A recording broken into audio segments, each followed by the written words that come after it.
Ioan, do come in. Just caught us reading our favourite book of Mice and Men by John Steinbeck. Now, one of the themes that's very prominent within the novel is the theme of dreams, hope, ambition. I'm just going to explore that with you for a couple of minutes.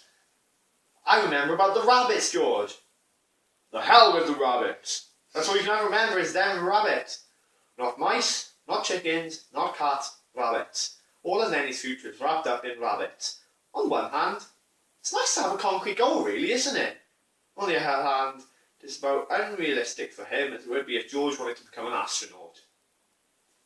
Oh, and there's a quote to follow on from that. This is about when Lenny asked George for some ketchup. We ain't got any, George exploded. He exploded, symbolising his rage, his intoxication. Yeah. Some dreams involve a farm of one's own. Some dreams involve a cat house and pool rooms. Of course, George is just lashing out. All he really wants is Lenny. Ah. Now, we talked about, dreams, but there's other characters involved too. When Candy spoke, they both jumped as though they'd been caught doing something reprehensible. All George and Lenny are doing is talking about their farm, but they're like they've been stealing chocolate, or say, looking at Facebook instead of their essay on Of Mice and Men. On the rant, just something pitiful about this kind of dream. For Candy to hear them talking is almost though he's caught them naked and exposed. And then there's one to follow on, again. They fell into a silence. They looked at one another amazed. The thing they had never really believed in was coming true. Candy's money might make the dream farm a reality. It looks like maybe money is the difference between a dream and a plan.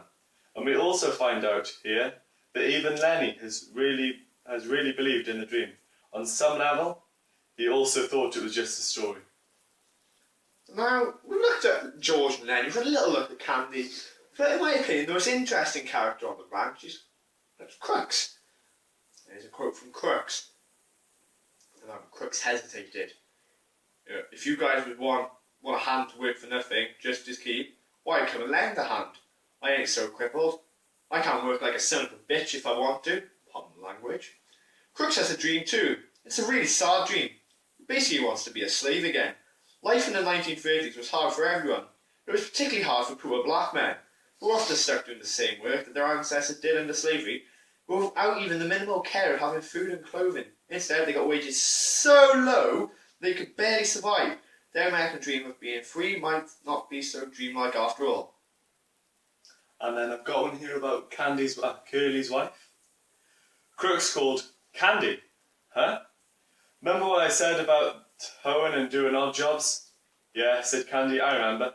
Well, just forget it, said Crooks. I didn't mean it. Just fooling. I wouldn't want to go no place like that. Well, okay, if you feel like that. This is after Curly's wife comes in, isn't it? And mocks them all. Yeah. And Crooks seems to realise that the farm is nothing but a fantasy. Poor Crooks. His dream was pathetic enough. Now he doesn't even get to have that anymore. It's awful. Oh. Yes. Truly is a lovely novel, though. Indeed. A lot of multiple readings of stuff. Yes, I couldn't agree more. And we've got one from George now. George said softly, I think I know from the very first. I think I know we'd never do her. He used to like to hear about it so much I got to thinking maybe he would. Turns out that dreams, hopes and plans aren't worth all that much when you know they'll never come true in the first place. But maybe George clung to their shared dream because it helped him scalp along through a rather tough life. Otherwise, why even bother? And I believe that we should finish our analysis of the quotes on Lenny. Oh. Lenny. Lenny said, George, yeah, I done another bad thing. It don't make no difference, George said, and he fell silent again. Who haven't we touched on? Slim. Of course. See? We believe Slim doesn't seem to have a dream. For a single reason. He's content with his godlike and majestic status on the ranch. You know, his presence, his authoritative presence is accepted by all on the ranch. Even those who aren't that nice, like Curly. Now, So you've been speaking pretty content. And also Carlson, Ioan. Yeah, I think Carlson is... He doesn't have a dream for one simple reason. He's got a craving and a lust for violence and conflict.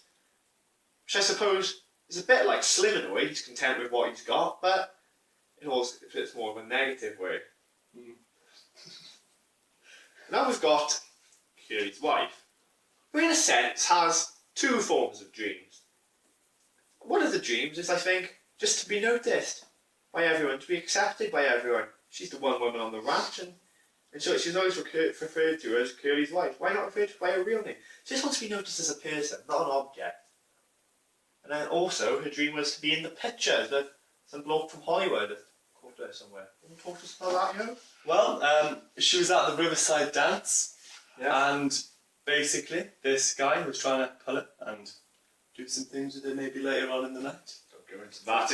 They're only year 10. But that's PSE. And basically he was what I'd imagine to be lying to her. Yes. Yeah. To intoxicate her into loving him. Indeed. Anyway, well, Theme of Dreams and of Mice and Men, in my opinion, is what Of Mice and Men is about.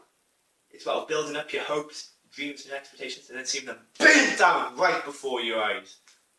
Ah, I think that's all we've got time for. Well, I'm going to go off to make myself a cup of tea but out of my favourite Of Mice and Men cap. Would you like one? Yes, please.